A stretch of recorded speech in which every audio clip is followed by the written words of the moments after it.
लोग अपने भर दो जो ब्लाइंडली आपको सपोर्ट करेंगे सरकार को, और कोई यूनियन में आपको के लिए जो सही लोग हैं उनको वोट नहीं देंगे। तो इस तरह से ये किया गया, और जो सिलेक्शन कमेटी की प्रक्रिया उसको पूरी तरह से मिसयूज़ करके एक्सपर्ट्स कहाँ से आ रहे हैं किसी को मालूम नहीं, नाम भी नहीं सुना यूनिवर्सिटीज़ का। दिल्ली यूनिवर्सिटी के अपने प्रोफेसर्स को एक्सपर्ट के तौर पे नहीं बुलाया गया। एक्सपर्ट्स चिट ला रहे तो उनको पहले से बताया गया था ये अपॉइंटमेंट होने हैं। बहुत और एलिगेशंस आए, मेरे पास सबूत नहीं, मैं नहीं कहना चाहती कि क्या क्या लोग कह रहे हैं कि ये भी हो रहा था, पैसा भी चल रहा था, वो भी चल रहा था, लेकिन हमारे पास सबूत नहीं, क्योंकि वो सबूत किसको दें जाके। लेकिन कई जगह जो प्रिंसिपल्स लड़े अपने टीचर्स के लिए, जो 15-15 साल एडहॉक थे, वहाँ पे बचे भी टीचर्स, और वो कॉलेजेस बचे। कुछ कॉलेजेस पूरी तरह से बर्बाद हो गए। वगैरह वगैरह ये सब पढ़ाओ, आपको सब्जेक्ट पढ़ाने की ज़रूरत नहीं है, क्योंकि एज हमारे संजय भाई साहब ने कहा, इनको अनपढ़ इंडिया चाहिए, क्योंकि इनको चाहिए कि लोग जाके नाचें, वल्गर डांसिंग करें, मस्जिदों के सामने हिंसा करें, कावड़ या यात्रा में जाके हिंसा करें, लोगों को तंग करें, ये चाहते हैं, और इनका एजेंडा फॉलो करें। जो कम्युनलाइजेशन का एजेंडा, हिंदुस्तान को बर्बाद करने का एजेंडा, ये साम्राज्यवादी ताकतें इन लोगों से ये काम करवा रही हैं। हिंदुस्तान पढ़ने में रिक्रूटमेंट का बहुत बड़ा हाल होता है। दूसरा होता है एडमिशन का, वो उसका हाल हम देख रहे हैं, एनटीए जो एडमिशन करा रहा है स्टूडेंट्स का। रिक्रूटमेंट के थ्रू आप अगले 50 साल तक अपनी यूनिवर्सिटी को फिर संभाल नहीं सकते। अगर आपने एक बार गलत रिक्रूटमेंट कर लिए, या ऐसे लोगों को रिक्रूट किया जिनकी दिलचस्पी टीचर होने में नहीं है, या जिनकी काबिलियत नहीं है, या कोई ऐसे रास्ते से आए हैं जो एक खुला, जो ट्रांसपेरेंट रास्ता नहीं है जिसमें लोगों का भरोसा है, तो वहाँ पे सिर्फ पढ़ाई लिखाई कमज़ोर नहीं होती है, पूरा माहौल ख़राब हो जाता है। और जो यंग लोग वहाँ आ रहे हैं, अपने जो लॉ की लगन लिए, जैसे फैज साहब कहते हैं, आ रहे हैं कि हमें कुछ मिलेगा यहाँ पे, वहाँ पे सिर्फ अंधकार बढ़ता है। और यही हाल हमारी दिल्ली यूनिवर्सिटी का भी हो रहा है। मैं आपको ये बता दूँ कि इसमें जो इंडिविजुअल जो वाइस चांसलर बनाए जाते हैं उनका तो रोल होता ही है, लेकिन अगर आप सोचते हैं वो अपने आप ही कर रही हैं, सब कर भी रही होंगी, लेकिन इनके पीछे जो ताकतें हैं, इनको रखा गया है इस वजह से कि ये सब काम हो। उसके आगे भी बढ़ के वो और भी शायद उनका अपना भी कोई एजेंडा है कि उसके बियॉन्ड भी हम करें। सबसे पहले कानून ऐसे बनाए गए हैं जिसमें पूरी ट्रांसपेरेंसी ख़त्म हो गई है, और जानबूझ के किया गया। 2010 में जो रेगुलेशन आया था यूजीसी का रिक्रूटमेंट को लेके, उसमें सिलेक्शन कमेटी को 100% वेटेज कभी नहीं दिया जाता था कि इंटरव्यू ही सब कुछ है। आपके रिटन क्वालिफिकेशंस, आपकी पब्लिकेशंस, आपके जो डिग्रियां आपने हासिल की हैं, जो आपका रिज़ल्ट आया है, टीचिंग एक्सपीरियंस, इन सब चीज़ों को जोड़ा जाता था। बचता था 20% इंटरव्यू के लिए। मेरे दोस्त जो जाते थे एज एक्सपर्ट, उनको बता दिया जाता था 80 में से उसको हमने ऑलरेडी दे दिया है, क्योंकि ये पेपर क्वालिफिकेशंस है, और 20 नंबर में से आप लोगों को देना है। तो अगर आप किसी को फेवर भी करना चाहें, या जो भी आपकी मदद, लेकिन इसमें भी क्रिटिसिज्म भी होती थी कि भाई हमको उतनी फ्रीडम नहीं दी जा रही है, लेकिन ये सेफगार्ड था कि जो लोग जिनके कोई कनेक्शन नहीं है, अपने क्वालिफिकेशन लेके आए हैं, उनको एक फेयर चांस मिलेगा।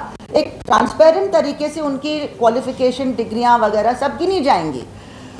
उसके बाद 2018 में जब रेगुलेशन आया नया, अमेंडो के पे रिविजन के साथ आया था, उसमें इन्होंने बदल के कर दिया कि सिलेक्शन कमेटी और इंटरव्यू को 100% वेटेज दिया जाएगा।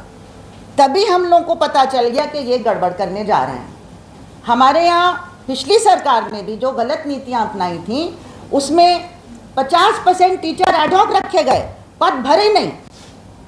और जब ये लोग आए सरकार में 2014 में, इसके बाद जब इन्होंने भरने की प्रक्रिया शुरू की, शुरू भी इसलिए नहीं की कि वो भरना चाह रहे थे, वो भी वही प्राइवेटाइजेशन की नीतियां फॉलो कर रहे हैं। लेकिन यूनियन जो उनको तंग करता था और बार बार उनकी पॉलिसीज को वापस करवाता था, 2016 में हम इनकी इसी सरकार की पॉलिसी वापस करवाई, क्योंकि हम सड़कों पे थे।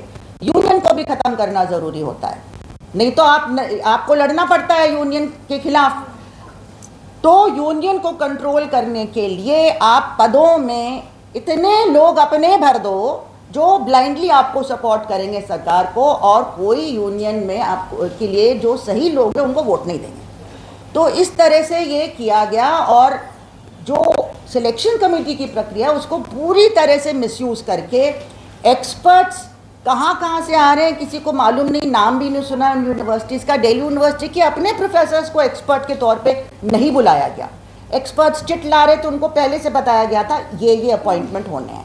बहुत और एलिगेशंस आए, मेरे पास सबूत नहीं, मैं नहीं कहना चाहती कि क्या क्या लोग कह रहे हैं कि ये भी हो रहा था, पैसा भी चल रहा था, वो भी चल रहा था, लेकिन हमारे पास सबूत नहीं, क्योंकि वो सबूत किसको दें जाके। लेकिन कई जगह जो प्रिंसिपल्स लड़े अपने टीचर्स के लिए, जो 15-15 साल एडहॉक थे, वहाँ पे बचे भी टीचर्स, और वो कॉलेजेस बचे। कुछ कॉलेजेस पूरी तरह से बर्बाद हो गए। कॉलेजेस होते थे, उनके माँ बाप हम लोग को फ़ोन करके कहते हैं कि हमारे बच्चों को हम कहीं और डालना चाहते हैं। साथ में और भी चीज़ें हुई हैं, सिलेबस ख़राब कर दिए इन्होंने, जिस तरह से इन्होंने एडमिशन्स किए वो भी सबको मालूम है। तो ओवरऑल यूनिवर्सिटीज़ के ऊपर पूरा इनका बुलडोज़र चल गया। दिल्ली यूनिवर्सिटी तो पूरी तरह से बर्बाद है। आप लोग जेएनयू में कम से कम सिलेबस अभी अपना बना रहे हैं, वो भी चंद दिनों की बात है। आपको सिलेबस बना के भेजे जाएंगे कि आप वैल्यू एडेड कोर्स पढ़ाओ, वैदिक mathematics, yoga, fitness, fit India वगैरह वगैरह ये सब पढ़ाओ। आपको सब्जेक्ट पढ़ाने की ज़रूरत नहीं है, क्योंकि एज हमारे संजय भाई साहब ने कहा, इनको अनपढ़ इंडिया चाहिए, क्योंकि इनको चाहिए कि लोग जाके नाचें, वल्गर डांसिंग करें, मस्जिदों के सामने हिंसा करें, कावड़िया यात्रा में जाके हिंसा करें, लोगों को तंग करें, ये चाहते हैं। और इनका एजेंडा फॉलो करें, जो कम्युनलाइजेशन का एजेंडा, हिंदुस्तान को बर्बाद करने का एजेंडा, ये साम्राज्यवादी ताकतें इन लोगों से ये काम करवा रही हैं हिंदुस्तान को बर्बाद करने की। तो ये एंटी नेशनल काम करने के लिए इनको यूनिवर्सिटीज़ को ख़त्म करना ज़रूरी है, क्योंकि विरोध की आवाज़ वहाँ आती है।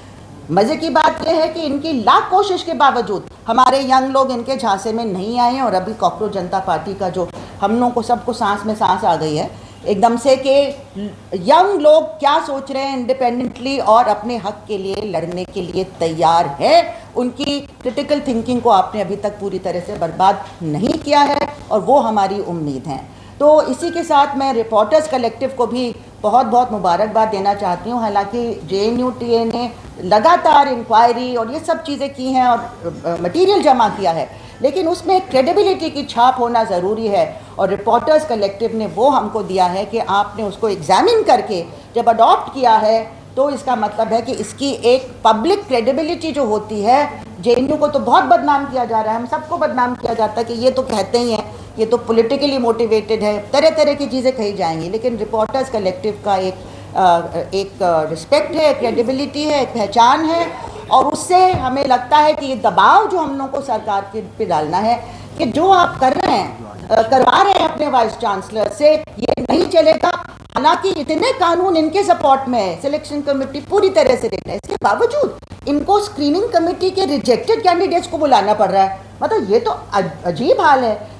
मुझे नहीं मालूम कि DU में भी ऐसा हुआ है। DU में तो वैसे ही अपना काम करवा लेते हैं ये लोग, लेकिन यहाँ पे इतनी हदें पार हो गई हैं कि अब तो इनको बचाना मुश्किल है। अगर सरकार पे हम दबाव बना पाएँ अच्छी तरह से कि ये नहीं चलेगा, this vice chancellor must go. Accountability का सवाल है, हम नहीं कह रहे हैं अगला वाइस चांसलर आएगा कुछ बढ़िया करेगा।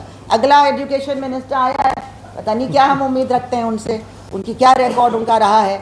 लेकिन एक अकाउंटेबिलिटी कि आप गलत काम करेंगे, अपना काम ठीक से नहीं करेंगे, तो आपको जवाबदेही होना पड़ेगा, आप जाएंगे। तो ये बहुत ज़रूरी है कि इस वाइस चांसलर को रिज़ाइन करने पे मजबूर किया जाए, क्योंकि ये vice chancellor has been caught with a hand in the cookie jar, मतलब कि चोरी पकड़ी गई है। तो उसको और क्या कहेंगे, ये चोरी पकड़ी गई है, तो सज़ा उनको एग्जेम्पलरी मिलनी चाहिए इसके लिए।